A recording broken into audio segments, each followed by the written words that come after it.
Welcome to this edition of the $1 Million Mastermind Podcast. This is where we pick the brains of high achievers from all walks of life and get their hard-earned, real-world insights on winning. I'm your host, Larry Weidel.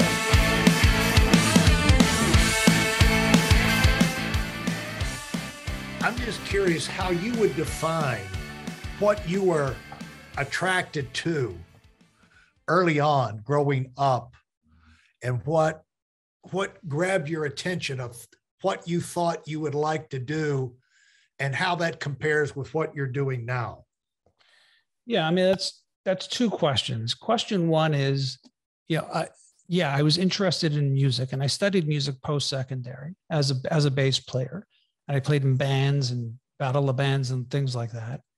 But then at a young age, I got this exposure to music writing and journalism. And then it felt like I was kind of juggling both. So am I going to be a player? And I actually leaned more towards the business side of it because I liked the media. I liked the advertising. I liked the content. I liked the writing more than I liked the practicing and playing live.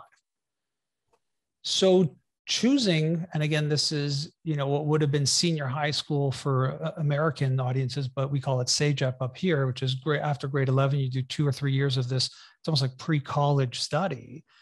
Mm-hmm. I realized there that I really wanted to be in the music business, not just playing music. So that was one thing. And that was always, I remember being really young and reading Circus Magazine and not looking at whether or not it was Gene Simmons from Kiss on the cover or Jim Morrison from the Doors, but I'd be looking at the byline. Like, who's this person who got to sit down with all these fans? So I was really attracted to the storytelling component of it from, as long as I could remember. Irony of irony being the fact that I was able to eventually in my career write a cover story on Gene Simmons of Kiss for Circus Magazine. So that was a nice little hat tip to the work that I did. Yeah. Now, when you say what drove you, I can only really reflect on it by reflecting on it. I believe in general, what drives people are 3 things: fame, power, and money. It could be all 3. I believe that one always dominates. And by the way, when I say fame, I want to put it into a bit of a definition. Fame is really not about, TikTok fame or YouTube fame. What I mean by that is somebody who wants their ideas to get a lot of attention. And I think that if I were to create the hierarchy for myself, fame, money, and power was kind of my model. That I just wanted my ideas to reach as broad of an audience as possible. But it was also very important for me to have a financial outcome of it. And power is, really a byproduct for me. I think power-driven people are more CEO-based, where they're jumping from company to company, or government. A politician would fit the model a lot better for being a power-driven type of persona. So for me, it wasn't the celebrity fame. It was just the ideas. Seth Godin likes to call them getting your ideas to spread. So that was, again, part of me from my early teens into this moment very much drives me. If I have a podcast with an interesting guest, I want as many people as possible to hear about it. And that's what drives me. I do also care about money and finance. There's some people who don't, and they're really driven by one. And I believe that most people are driven by one thing. So if I had to choose one, I would say fame, but the outcome of doing it well has been a little bit of the others. And so how did you evolve into the position, your first serious business position? How did that work? I think, again, you talk about personalities and personas. I created it. I just created it. I was writing for a very large national teen magazine, the glossy classic teen magazine. The owner went a bit sideways, or the publisher went a bit sideways. I felt like I can't be unemployed at the age of 19. This is too much fun. Right? My friends are buying concert tickets and I'm backstage, right? This is fun. You don't want to mess that up. They're buying concert tickets and tapes and CDs and albums, and I'm getting them for free from the record company. This is great. And I realized very early that, Dan Sullivan, the strategic coach, talks about this in terms of allowance, right? I was relying on this publisher for my allowance. Hey, publisher, I wrote this article. Can I have some money? When I realized once you really transform and think about being an entrepreneur, meaning I am now taking full responsibility for what's going to happen to me on any of those levers, power, fame, money, whatever it's going to be. That was really transformative for me. And I decided I'm going to set my own course and I'm going to live and die by the success that that generates. Now, again, being older, it's not self-made. It's not alone. There's partners and family and community and individuals that take chances on you and give you opportunities. But I realized very quickly, because future in life, from the moment I did take jobs where I was an employee on a salary, and it never stuck. It never clicked with me, because I kept just going back to this idea that I want to have, I wanted my potential to be more unlimited. Not that you can't find an unlimited potential in an organization. Most people can. I couldn't. I wasn't finding that. So it's just that entrepreneurship, that feeling I can do my own thing and do it better as long as I have the right people surrounding me. That was the major catalyst in all of this. I didn't want to ask anybody for the allowance. When did you come? These are realizations that you have to be at a certain level down the road before the light bulb goes on. And usually it's in jobs where you're working and following decisions people are making that are not that sharp. And you say, wait a minute. There's a better way. Yeah. There's a better way. And this is not going to work. I'm not excited about going down this, wasting my time on this project, but it's not my call, And so you want to get to where you're calling the shot. And how did you get, let's just back it up a little bit. How did you get to this point where you're writing for teen magazines at 19 years old? I mean, There's a little history in there too. There's always history and stories for sure. I mean, look, this is going to sound capitalistic or very money driven, and it's not. But I remember being very young and thinking that I wanted to be a millionaire by the time I was 18, which I did not. That goal did not happen. So we talk about what is it in you? And I don't know that I could even tell you at 9 or 8 years old what $1 million meant. I think that what it meant was I wanted freedom and choice, but that was the framework I used. So, when by 18, I wanted to be a millionaire by the time I was 18. That's what it didn't happen. Not even by a long shot. It happened way later. It's kind of a ballsy thing for a kid. Especially when you're 10 years old. Yeah. Especially when you're in Canada, good Lord. Well, lots of opportunities up here. I've got to bust your balls a little bit. But you know what? Part of the analogy of why I went into publishing my own magazines and the strategy that we deployed with me and my business partner was it was very much aligned with what you're saying. We wanted to be a big fish in a small pond. It was much easier for us to do that. So that's another strategy we can talk about, a little bit later. But getting back to the mag, so I had always taken on work, whether it was, again, at the time delivering newspapers when I was very young, to then working in a magazine store when I was very, very young.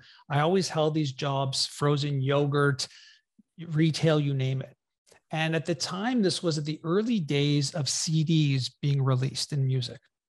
And for those who are old enough to remember, I am, they were really expensive when they first came out, Larry. I don't know if you remember, but they were $40-$50 for one album. It was crazy. And there was a local individual, I don't even know how I met them, who basically decided that they were going to set up the Blockbuster of renting music. Yeah. Not necessarily realizing that the copyright on that is very different from video rentals, and you can't do that. Yeah. So this was great. You pay a couple bucks, you take the CD home, you copy it for yourself. Life is great. You listen to it and then you have a copy of it. And in very early days of this technology. Now, because of the home I grew up in, we came from an average middle-class family, 4 boys. And my parents would always give us one gift that we could share, hoping that we'd both get along. And also it was very easy way to save money. So they would buy us things like Pong and Atari. And then when those first computers came out, they bought us one of those. And I offered this person that I would basically database or catalog their whole collection. And at the end, we're not talking about sophisticated database. We're talking about word processing, just do it so they could see what they have in the store and if it's in, if it's out or whatnot. And if the deal was, pay me a couple bucks or I'll just grab whatever CDs I want at the end of the day. And we did a deal like that. Eventually, the person caught a cold and said, can you help me out at the store? And I'd help out a little bit there. This person went on to meet someone else who was involved in this magazine. And because of my role, this person didn't know how to type. And so they had said, can you just type these articles that I'll read to you that they would longhand write? And so we did that for a while, and I had a lot of fun doing this. We got free tickets and free music stuff. It was great.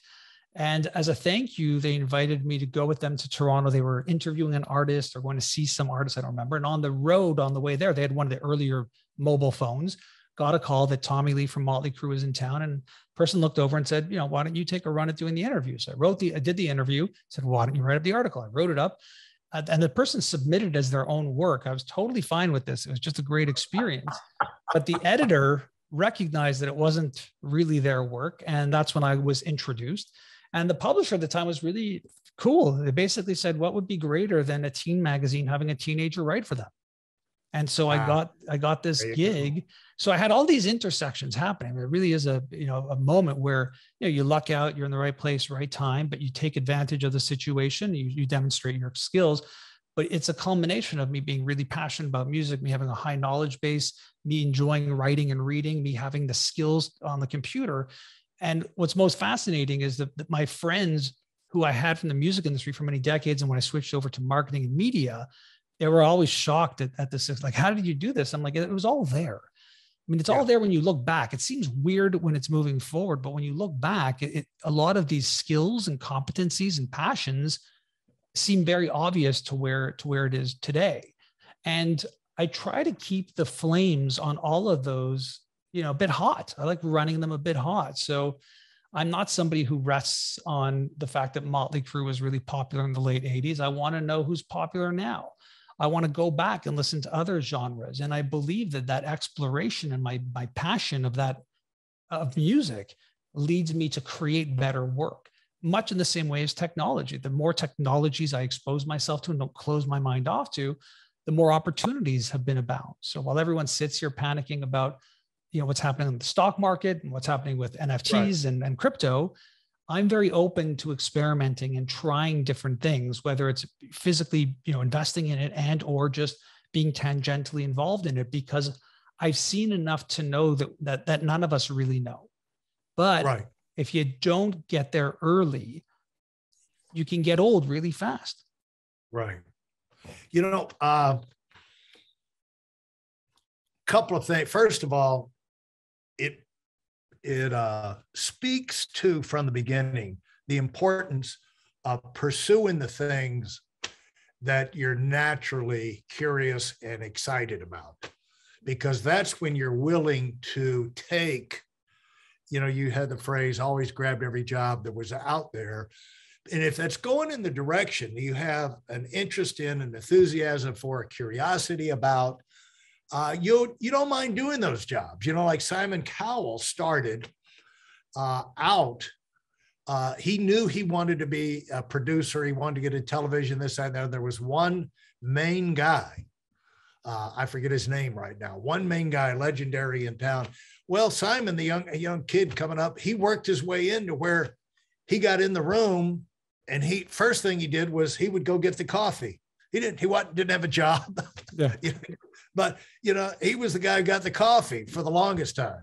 But then, you move up from there. And so you don't do those things. You're not willing to do those things and to work as hard as you need to work because, if it's something you enjoy, you're curious, you're fascinated by it, it doesn't seem work to you like it would be to somebody who really is not passionate about it. Don't you think?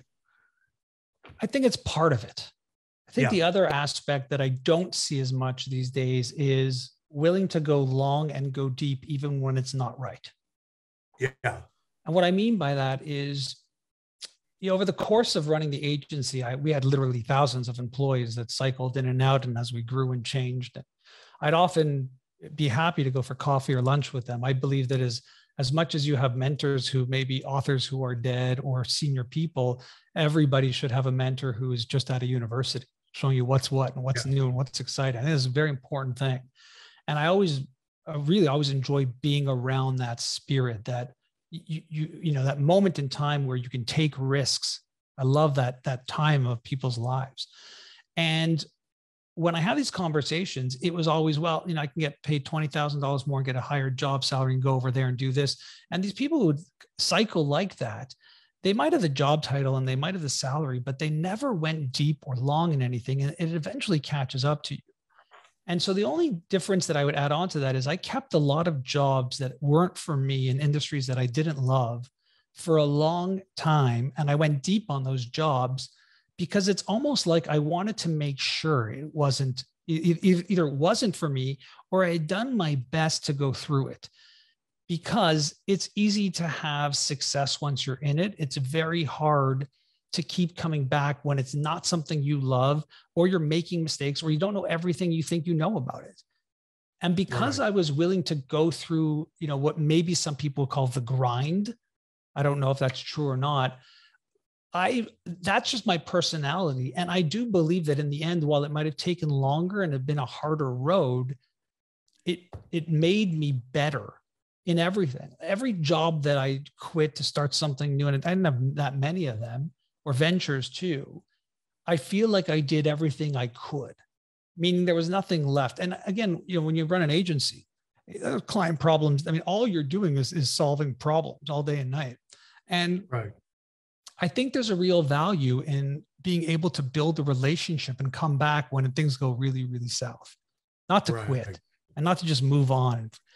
And I always felt that, maybe to my detriment. And some of my partners might even argue that was maybe part of my issues. I always wanted it to at least try to, if you're going to go dipping really low, try to come back the best you can. Absolutely. That's where I think learning really happens, right? That moment where you're really in it and it doesn't look good and you're trying. We were lucky, great timing, great, everyone's looking to build a website, everyone's looking at social, everyone, very fortuitous and very lucky. But there were a lot of challenges and a lot of convincing and a lot of changing of the guards. And I feel that going through that was more learning and driving than just looking at the mountaintops, if you will. Right. Absolutely.